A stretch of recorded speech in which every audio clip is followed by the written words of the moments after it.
Si tu m'as donné ta vie, je te donne la mienne.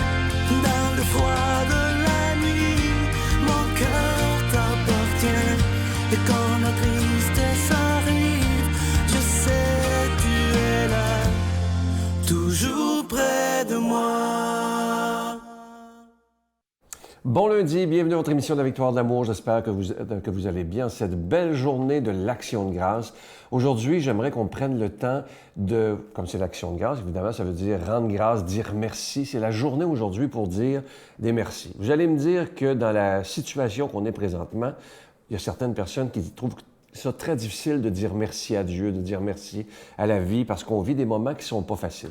Mais si on décidait ensemble de traverser ces moments qui ne sont pas faciles, mais pas seuls chacun de notre côté, mais ensemble, d'une façon virtuelle, bien entendu. Vous avez l'équipe de la Victoire de l'amour, nous, on est là tous les jours. Et moi, je vous promets, et ça va être comme ça pour tout le long de la pandémie, et bien longtemps après, je l'espère, qu'on peut passer à travers les problèmes ensemble. Je reçois beaucoup de messages de vous, que ce soit sur Facebook ou par courriel au bureau, ou même par papier. Et ce qui me touche, qui me fait beaucoup de peine, c'est qu'il y a beaucoup de gens qui, présentement, à cause du semi-confinement qu'on vit présentement, qui se sentent très, très seuls et qui ont même peur de leur solitude parce qu'ils pensent qu'on s'en sortira jamais. Sachez une chose, il faut être dans l'espérance. C'est vrai qu'on vit un bout pas facile présentement depuis le mois de mars dernier, mais une chose est certaine, c'est que premièrement, on n'est pas seul là-dedans. Le Seigneur nous accompagne dans cette épreuve planétaire qu'on vit présentement. Et la Victoire de l'amour, on veut aussi être avec vous tous les jours pour mettre un peu un baume sur votre cœur, sur ce qu'on est en train de vivre. On ne sait pas combien de temps ça va durer, mais une chose est sûre, et ça, il n'y a aucun doute là-dessus, il y a une lumière au bout du tunnel parce que, je vous l'ai déjà dit, je vais le répéter, parce qu'il y a des gens là, qui sont pessimistes, ils disent qu'on s'en sortira jamais, qu'il y a une troisième vague, une quatrième vague. Attendez une minute là. Une chose est certaine, c'est que nous allons nous en sortir. Je vous le répète, je l'ai déjà dit avant, il y a des gens qui vont dire qu'ils se répètent, l'humanité a vécu des choses bien pires que ce qu'on est en train de vivre présentement, et regardez, nous sommes toujours là. Alors, il ne faut pas perdre l'espérance. Ça, c'est la chose qui est la pire. Il faut garder l'espérance de jours meilleurs où on pourra se prendre dans nos bras, où on pourra prendre nos petits-enfants. Je sais que pour les grands-mamans et les grands-papas, ça vous manque énormément. Mais sachez que ça va revenir. Ça ne durera pas des années, cette histoire-là. Là. Alors, il faut être dans l'espérance. Et surtout, s'il vous plaît, ne tombez pas dans la peur hystérique. Il y a des gens là, qui vivent dans une peur, mais épouvantable, alors que c'est Jésus qui nous dit « N'ayez pas peur ». Et ça, c'est tellement important.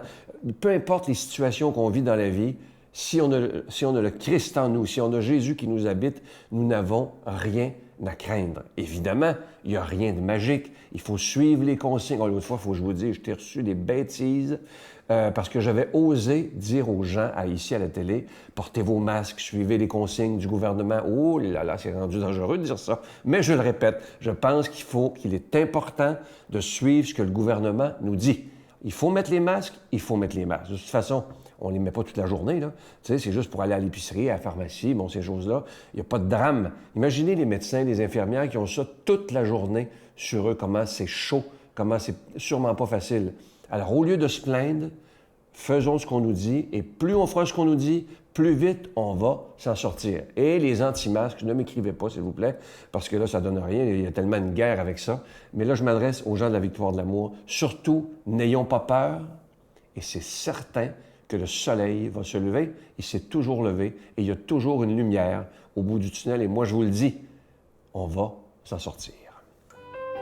Notre Père qui es aux cieux, que ton nom soit sanctifié, que ton règne vienne, que ta volonté soit faite sur la terre comme au ciel. Donne-nous aujourd'hui notre pain de ce jour. Pardonne-nous nos offenses comme nous pardonnons à ceux qui nous ont offensés. Ne nous laisse pas entrer en tentation, mais délivre-nous du mal, car c'est à toi qu'appartient le règne, la puissance et la gloire pour les siècles des siècles. Amen. Mon Père, je m'abandonne à toi. Fais de moi ce qu'il te plaira. Quoi que tu fasses de moi, je te remercie.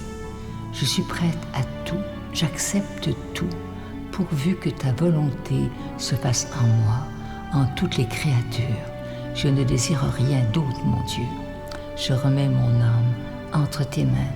Je te la donne, mon Dieu, avec tout l'amour de mon cœur, parce que je t'aime, et que ce m'est un besoin d'amour de me donner, de me remettre entre tes mains, sans mesure, avec une infinie confiance, car tu es mon Père.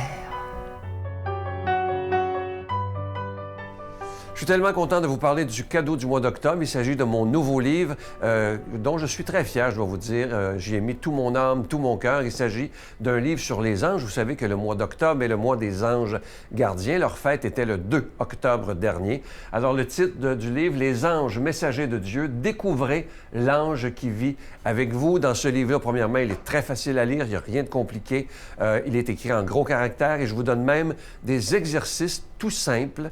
Il n'y a rien d'ésotérique là-dedans, mais pour être capable d'entrer en contact avec votre ange gardien, parce que si Dieu a voulu nous donner un ange gardien dès notre conception, c'est pour qu'on puisse communiquer avec lui, bien entendu. Alors, notre ange, il est là pour nous protéger, nous guider et nous conseiller si on prend le temps de l'écouter. Alors, je vous rappelle que c'est avec un don de 25 $. Si vous en voulez deux avec un don de 40 $, je vous donne l'adresse. La Victoire de l'Amour, case postale 120, succursale Boucherville à Boucherville, J4B 5E6, je vous la redonne. La Victoire de l'Amour, case postale 120, succursale Boucherville à Boucherville, J4B 5E6. Également par téléphone, par carte de crédit du lundi au vendredi, de 8h30 à 16h30 dans le 514-523-4433, 523-4433 ou sans frais le 1-888-811-9291, 1-888-811-9291 et aussi sur notre site Internet qui est un moyen très rapide, facile, sécuritaire et efficace, le www.lavictoiredelamour.org.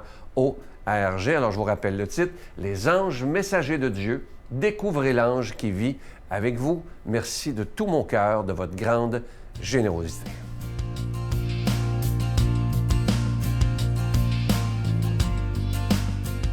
Mon Dieu, donnez-moi la sérénité d'accepter les choses que je ne peux changer, le courage de changer les choses que je peux et la sagesse d'en connaître la différence. Amen.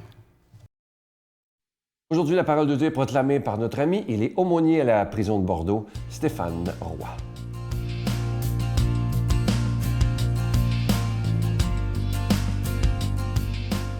Bonjour à toi, bon lundi matin, bonne fête de l'Action de grâce.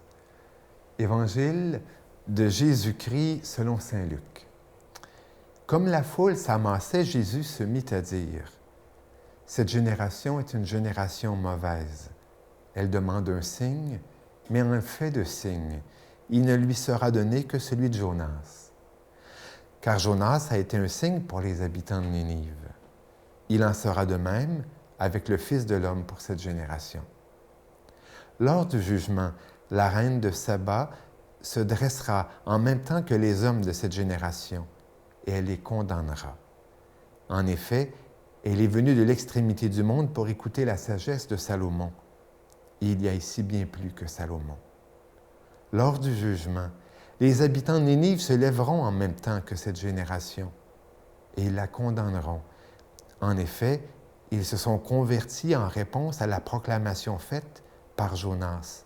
Et il y a ici bien plus que Jonas. Jésus se compare à Jonas sur 2 points. Tout d'abord, le signe, qui est le signe de la libération. On sait que Jonas va avoir été englouti dans son histoire par un monstre marin, la baleine. Jonas dans la baleine.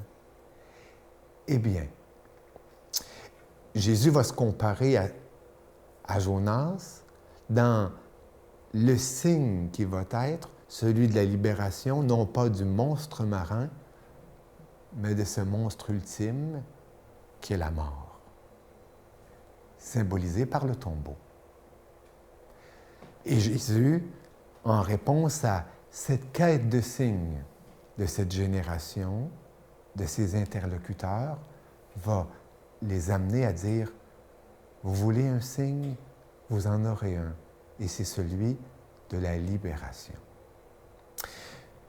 Tu sais, ça me fait penser au signe de la foi aujourd'hui. Si on devenait des chrétiens libérés, pas seulement des chrétiens convertis, mais des chrétiens guéris. Si on n'était pas juste des chrétiens qui croient et qui disent leur foi, mais on était des chrétiens transformés, libérés. Le thème de la libération est tellement important pour Jésus que si on va quelques chapitres avant celui que je viens de lire, au chapitre 4, Saint Luc nous rapporte ce passage du prophète Isaïe que Jésus va utiliser comme passage programmatique de tout son ministère et de sa mission. Je suis venu, l'Esprit du Seigneur est sur moi pour porter une bonne nouvelle aux pauvres, pour apporter la libération aux captifs, la vue aux aveugles et la liberté aux opprimés. Et annoncer une année de grâce, un temps de grâce.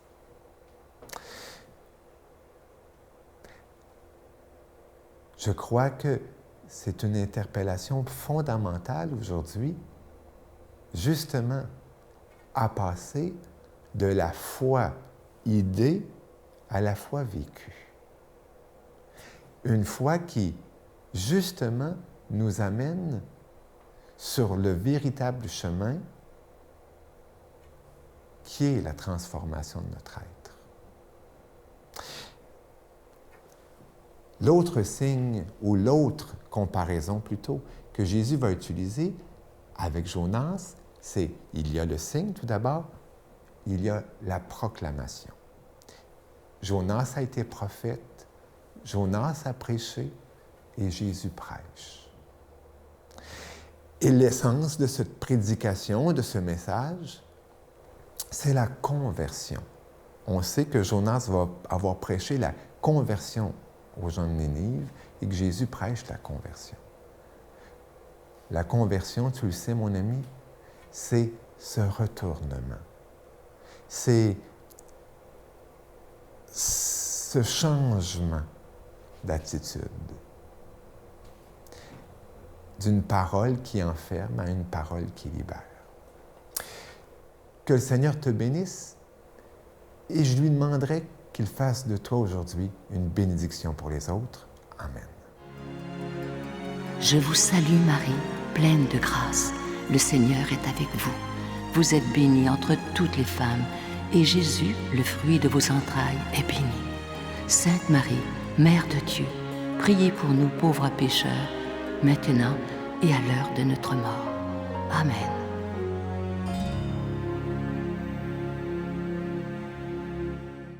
Comme je vous disais tantôt, comme c'est la fête de l'Action de grâce, alors aujourd'hui, malgré tout ce qu'on vit présentement, malgré le semi-confinement, malgré, prenons le temps de dire merci à Dieu aujourd'hui pour tout ce qu'on a dans notre vie, malgré les épreuves.